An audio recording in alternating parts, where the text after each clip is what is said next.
अस्सलाम वालेकुम। आज मैं आपको इस वीडियो में बताऊंगी कि जिन औरतों को या लड़कियों को आलस आता है सिलाई का काम करने में, जैसे ही सिलाई करने के लिए मशीन पर बैठती हैं तो उनको आलस आने लगता है, उनका काम करने का मन नहीं करता है। तो ये वीडियो सिर्फ और सिर्फ उन लड़कियों और औरतों के लिए है जिन्हें सिलाई करने में आलस आता है। तो आपको ये वीडियो पूरा ज़रूर देखना चाहिए जिससे आपको कुछ हेल्प मिल सके इस वीडियो से। तो जिनको सिलाई में आलस आता है उनकी सबसे बड़ी गलती ये होती है कि वो लोग अपने काम को कल पे टाल देते हैं। जिनको सिलाई करने में आलस आता है वो औरतें और लड़कियां सोचती हैं कि हम आज नहीं कल कर लेंगे, कल नहीं परसों कर लेंगे ये काम, और ऐसे करते करते उनका टाइम चला जाता है, टाइम वेस्ट हो जाता है। तो आपको कभी ये नहीं सोचना है कि हम आज नहीं कल करेंगे ये काम। हमें ऐसा करना है कि जब भी कोई कस्टमर हमें कपड़े दे के जाते हैं तो वो हमें बोलते हैं कि हमें इतने दिन में ये सिल के दे देना या इतनी तारीख को ये सूट सिल कर दे देना।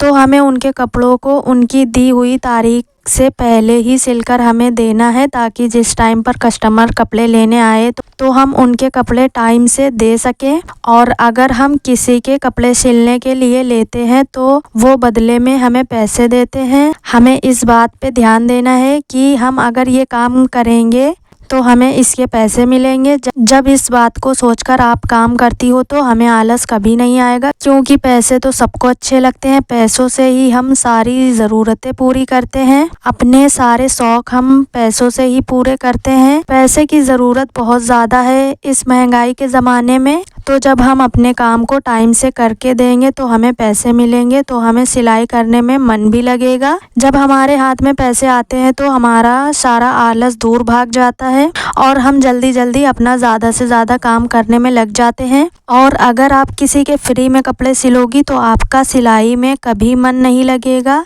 मन आपका तभी लगेगा जब आपको सिलाई के पैसे मिलेंगे। और जब आप फ्री में किसी के सूट या ब्लाउज़ बनाती हैं तो आपको आलस आएगा, क्योंकि आपको उसका पैसा नहीं मिलता, इसलिए आपको आलस आता है, सिलाई करने का मन नहीं करेगा आपका। लेकिन जब आप बाहर के कपड़े सिलने लग जाओगी और बाहर के कपड़े सिलने के बदले में आपको पैसे मिलेंगे तो आपको आलस बिल्कुल नहीं आएगा। तो आपको इस बात को याद रखना है कि अगर हम इस काम को करेंगे तो हमें इसके पैसे मिलेंगे, तो हमें आलस नहीं आएगा सिलाई करने में। और जब भी हम अपने घर पे सिलाई का काम कर रहे होते हैं या फिर हम अपने बुटीक में काम कर रहे होते हैं तो कुछ कस्टमर ऐसे आते हैं हमारे पास जो बैठकर हमसे बातें करने लग जाते हैं और हमें अपनी बातों में उलझा लेते हैं, जिस वजह से हमें उनसे बात करते करते आलस आ जाता है। तो जब भी कोई कस्टमर हमारे पास आते हैं कपड़े सिलवाने तो हमें उनका नाप लेना है। और उसके बाद भी कुछ कस्टमर बैठ जाते हैं आपसे बातें करने के लिए। तो अगर वो आपसे आपके काम की बातें करें कि मुझे ये वाली डिज़ाइन बनवानी है, तो ये सब बातें आप उनसे कर सकती हैं। तो सिर्फ आपको उनसे काम की बात करनी है, फालतू की बातें आपको नहीं करनी है सिलाई करने के टाइम पे। तो इसलिए आप अपने काम पे ज़्यादा फोकस करें, फालतू की बातों पे फोकस ना करें। तो आपको अपने काम पे फोकस करना है, अपनी सिलाई पे फोकस करना है। अगर आप अपने कस्टमर से बात करने में लग जाएंगी तो आपका टाइम वेस्ट होगा, आपका सिलाई करने में मन नहीं लगेगा। और आपको सुबह अपने घर के कामों को पहले करना है, जैसे खाना बनाना, झाड़ू लगाना, बर्तन धोना, ये सारे काम आप पहले कर लीजिए। उसके बाद आपको अपनी सिलाई मशीन पे बैठना है सिलाई करने के लिए। इससे आपको सिलाई करने के टाइम पर बार बार उठना नहीं पड़ेगा, क्योंकि जब भी हम सिलाई करने बैठते हैं और बीच में हमें उठना पड़ता है तो भी हमें आलस आता है, क्योंकि बार बार उठने के बाद हमें सिलाई मशीन पे बैठने का मन नहीं करता, क्योंकि हमें आलस आता है। इसलिए हमें पहले ही सारे घर के कामों को कर लेना है, फिर आपको सिलाई करने बैठना है। अब आपको एक काम और करना है, आपको ये सोचना है, जैसे कि आपको सूट सिलना है तो आपको ये सोचकर मशीन पे बैठना है कि मुझे ये पूरा सूट सिलकर ही उठना है। जब तक वो सूट सिल ना जाए तब तक आपको बीच में नहीं उठना है सिलाई मशीन से। जब आप बीच बीच में उठती हैं तभी आपको आलस आता है। आपको टारगेट बनाना है अपना कि मुझे इतना काम करके ही उठना है और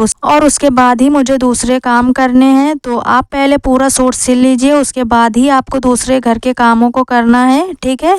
तो ये बातें जो मैंने आपको बता बताई हैं इन बातों को आप अपनाएंगी तो आपको आलस बिल्कुल भी नहीं आएगा। और हम इंसानों को ही आलस आता है, और ऐसा नहीं है कि मुझे आलस नहीं आता, मुझे भी आलस आता है। तो मैं इन बातों को ध्यान में रख के अपनी सिलाई के काम को करती हूँ, तो मुझे आलस नहीं आता है और मुझे सिलाई करना अच्छा लगता है, इसलिए मुझे आलस नहीं आता है। तो जो काम आपको करना अच्छा लगता है उस काम को करने में आपको आलस नहीं आएगा। तो जो बातें मैंने आपको बताई हैं आप इन बातों को ज़रूर अपनाइए, इससे आपको आलस नहीं आएगा। और वीडियो अच्छा लगा हो तो एक लाइक ज़रूर कर देना, और अगर आपको मेरी वीडियोस अच्छी लगती हो तो मेरे चैनल को सब्सक्राइब ज़रूर कर लेना।